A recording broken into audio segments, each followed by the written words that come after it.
ASHA worker anganwadi pending శాలరీలు ఇచ్చుకుంటూ zero bill, March ఏప్రిల్లో జీరో బిల్, అంటే నెలకు 0 బిల్లు, 1000 రూపాయలు కట్టే 0. ఆర్టీసీలో రోజు 15 కోట్ల ఖర్చు వస్తుంది మాకు. అంటే 100 రోజులని చేసే లోపలనే 3.5 నెలలకే ఎలక్షన్ నోటిఫికేషన్ రావడం, కోడ్ రావడం, టోటల్గా ట్రాన్సాక్షన్స్ ఆగిపోయి, బిజినెస్ ఆగిపోయి, రాష్ట్ర ఇన్కమ్ కూడా అయిపోతుంది. ఏ గవర్నమెంట్ చూస్తుందా ఎక్కడ ఇన్వెస్ట్మెంట్ పెట్టాలా అని బిజినెస్ వాళ్ళు కానీ, బిల్డర్స్ కానీ వచ్చే ఇన్కమ్ కానీ, దానికి తోడు మీరు ప్లానింగ్లో మాకు ఇంకా చెప్పని కూడా చాలా ఇప్పుడు స్కిల్ డెవలప్మెంట్ సెంటర్ ఉన్నది. టాటా వాళ్ళు ఒప్పుకుండు, ఫ్రీ ఆఫ్ కాస్ట్ 80% వాళ్ళు ఇస్తున్నారు మాకు. 20% స్టేట్ గవర్నమెంట్ కాంట్రిబ్యూషన్. 65 ఐటీఐలు మోడర్నైజేషన్, కొత్త బిల్డింగ్లు కడుతున్నాం. ఒక్కొక్క జిల్లాకు 5-6 కోట్ల బిల్డింగ్ కట్టి మొత్తం అన్ని విధాలు ట్రైన్ చేస్తున్నాం. చెప్పినవి చేస్తాం, చెప్పనివి చేస్తాం. ఆలోచనలు చాలా ఉన్నాయి. 3 నెలల టైమే ఉన్నది. 10 ఏళ్ళల్లో ఉన్నోడు డబుల్ బెడ్రూము బిడ్డేడే వస్తుంది, బిడ్డేడే అనుకుంటాడు, అల్లుడేడే అనుకుంటాడు, మేకరేడే కట్టేయాలన్నోడు ఒక ఇల్లు కట్టడా. ప్రెస్ వాళ్ళకి ఇల్లు కట్టిస్తాడు, మీకు కట్టకపోయా 10 ఏళ్ళ. మీరు ఎప్పుడు రాయకపోతున్నారు పేపర్లో?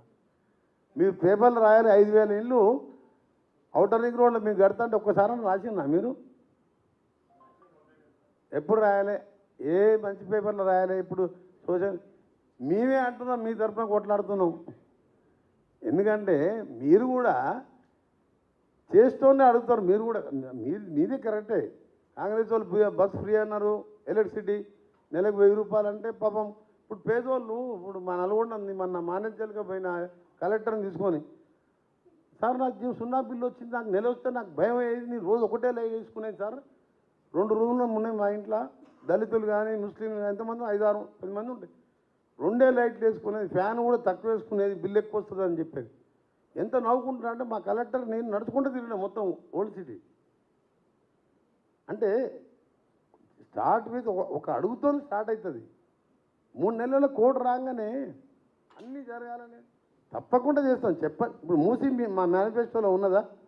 50,000 కోట్ల తక్కువ వడ్డీ తీసుకొచ్చి మోడర్నైజ్ చేసి ఒక టూరిజం స్పాటే కాదు, నమామి గంగాగా 40,000 కోట్లు మోడీ చేసుకున్నాం. వారణాసి నమామి గంగా క్లీన్ చేసాం.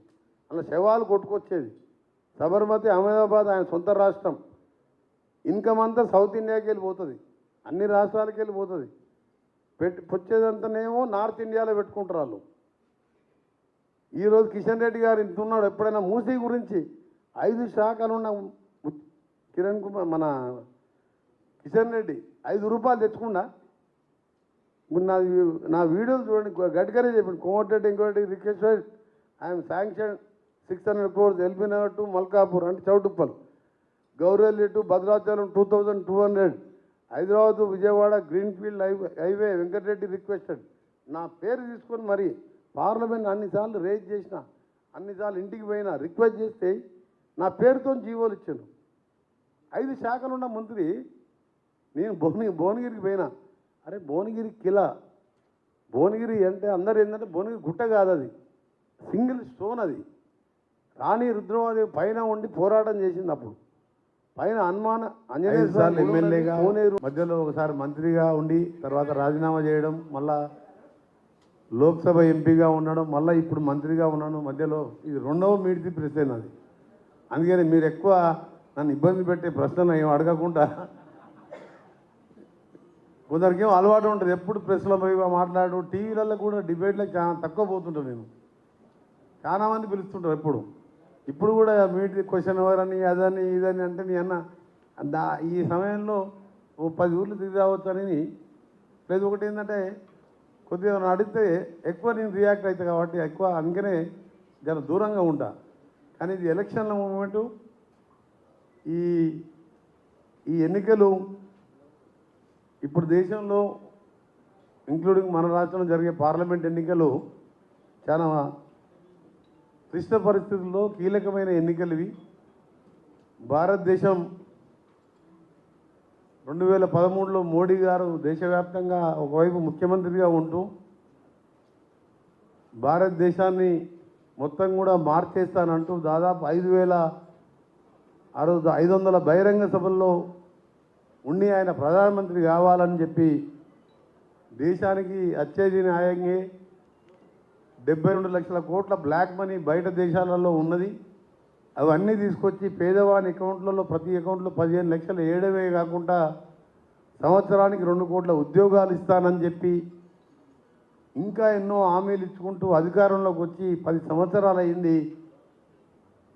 బ్లాక్ మనీ తేగపోగా 15 లక్షల దేవుడు ఎరువు 15 రూపాయలు కూడా ఏ పేదవాని అకౌంట్లో వేయలే. అందరు అకౌంట్లో 15 లక్షలు వస్తాయని చెప్తే జన్ధన్ అకౌంట్లు అంటే అందరు ధనాధన్ అని మొత్తం 40 కోట్ల మంది అకౌంట్లు ఓపెన్ చేసుకుని జీరో బ్యాలెన్స్తో అకౌంట్ ఓపెన్ చేసుకుని తప్ప అది జీరో బ్యాలెన్సే ఉన్నదన్న అకౌంట్లో పైసలు పడలే. మళ్ళా రెండవసారి అధికారంలోకి వచ్చిండు.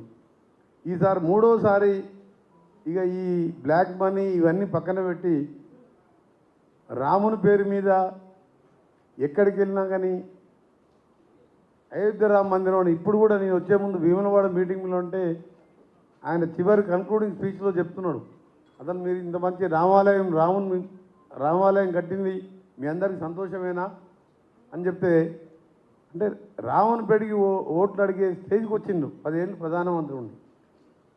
ప్రపంచవ్యాప్తంగా చూస్తే భారతదేశం కానీ ఇవాళ రూపాయి విలువ కూడా 84 రూపాయలు పడిపోయి తిరిగి మన భారతదేశంలో నిరుద్యోగం ప్రపంచంలో బహుశా ఎక్కడ లేకుండొచ్చు.